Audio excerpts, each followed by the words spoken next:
কবির ভাই জিন্দাবাদ জিন্দাবাদ কবির ভাই জিন্দাবাদ। আসসালামু আলাইকুম। ভাইজান কেমন আছেন? ভালো আছি।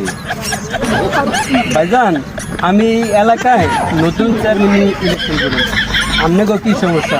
আমাদের এলাকায় পানির বিশাল সমস্যা, পানি নেই এলাকায়। আচ্ছা আমি দেখতেছি। হ্যাঁ মামন, এই যে রামরাকেন্দ্র এলাকায় পানির সমস্যা, এই আজকের ভিতরে এই পানির সমস্যাটা দূর করতে হইব। ভাই আমারও তো সমস্যা আছে, আমার এলাকায়ও অনেক বড় সমস্যা আছে। আপনার কি সমস্যা?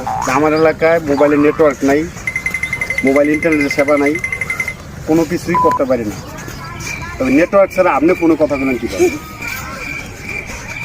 বাটপারি করতে এসেছেন, বোকা। দুধ